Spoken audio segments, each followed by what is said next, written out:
So we got word late yesterday about Carlos Correa. What did he sign for? It was like 35 years, and he got $700 million, right? Whatever it was, 13 years and 300 or whatever his deal is, or this and the other. The funny part is about the Turner and the Correa deals is that those deals go into their 40s. Those franchises know that at 40 something years old, Correa and Trey Turner are not going to. The idea is they're trying to cash in now, right? The Phillies and Padres and everybody who's signing all these guys, right? The Giants signing Correa yesterday. They all want to cash in now.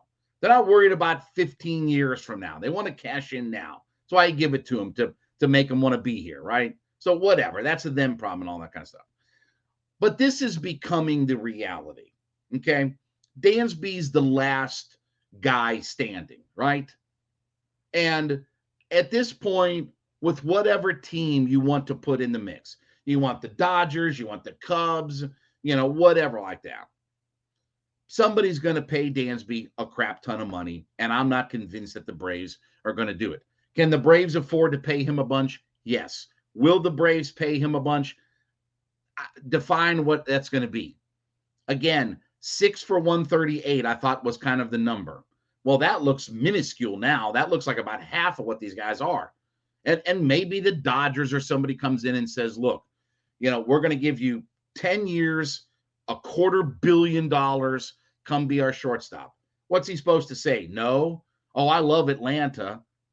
I take the proposal. I go to Alex Anthopoulos and say, here's what I'm going to get. Can you match this? No. Okay. I appreciate it, and move on.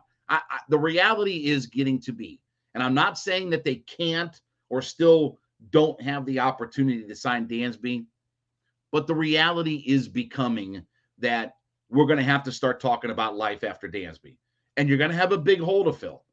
Okay. We could talk about, this, that, and the other and things like that. Having a 20 homer Gold Glove shortstop is a big hole to fill. I don't care what you think Dansby is or is not, because you put some vagabond there, okay, and you'll see what a difference it makes. It is the most important defensive position on your diamond.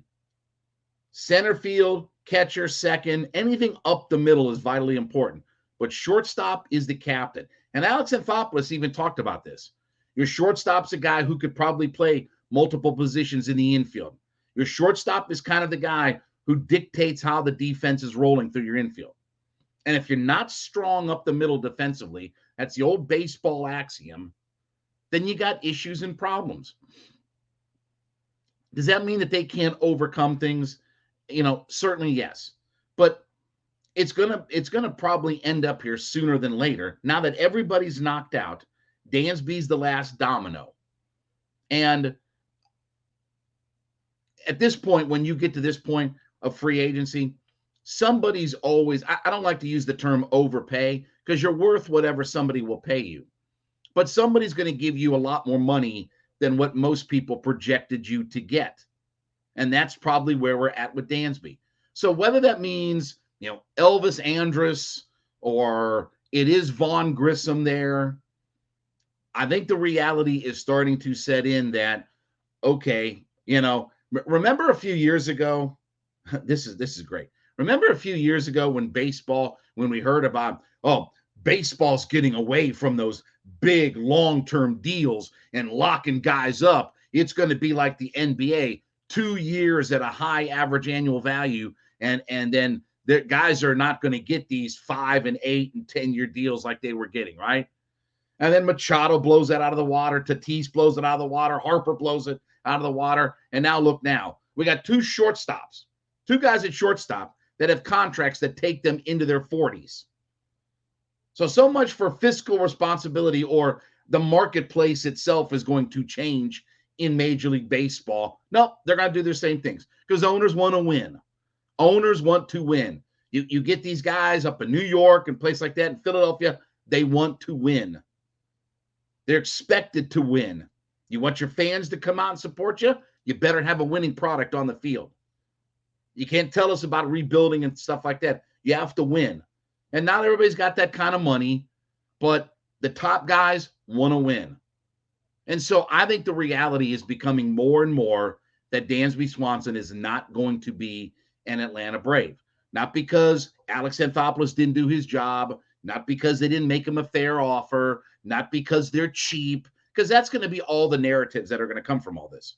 Well, Anthopoulos was cheap. Yes, they could pay whatever they want, but it doesn't make sense. They still have some decisions that have to be made. Look, I expect them to extend Sean Murphy. He's got 3 years of arbitration left. I expect he's going to get an extension at some point. Buy out a couple of years of arbitration, extend him. What are you going to do with Max Fried? Because let me tell you what Max Fried is not going to do. Left-handed starting pitcher, 180 strikeouts, under a 3 ERA. Think he's playing for a hometown discount? You look at what Scherzer and Verlander and those guys are getting now. They're getting almost $50 million a year as a starting pitcher. And he's going to play here for a hometown discount? That ain't happening. He's the best left-hander in baseball. He ain't playing for fish heads and rice. So you're either going to pony up for him, because I saw the stories yesterday. Well, they're not looking at trading Fried. Yeah, I'm not looking at trading Fried either. But are they going to pony up $250 million for him on top of if you have to pony up $200 million for Dansby? I don't think they're going to do that. I don't think they're going to just blow the payroll out of the water just for the sake of saying they kept their guys. There has to be some intelligence about how you spend your money, right? We're not the Yankees and Dodgers. They're not just going to hand everybody half a gazillion dollars and say, all right, you're here for the next umpteen years, whatever like that. And they've done a great job of locking up their core without drastically overspending. You've got Michael Harris, and you've got Ronnie, and you've got Ozzie, and you've got Riley, and you've got Olsen and these guys that they're all on long-term deals. You're not going to have to worry about Olsen blowing up in the next year or two, and then you got to sign him to a massive free. No, you're set. And guys are going to come and go in this organization. So I think the reality is that we're at a point where somebody's going to offer Dansby a crap ton of money. He's not going to be able to say no. The Braves won't match, not because they're cheap or this or that, just because it just blows their structure out. That used to be the thing in wrestling. The reason Vince McMahon waited so long to give guaranteed contracts is he didn't want to blow his payroll structure up out of order.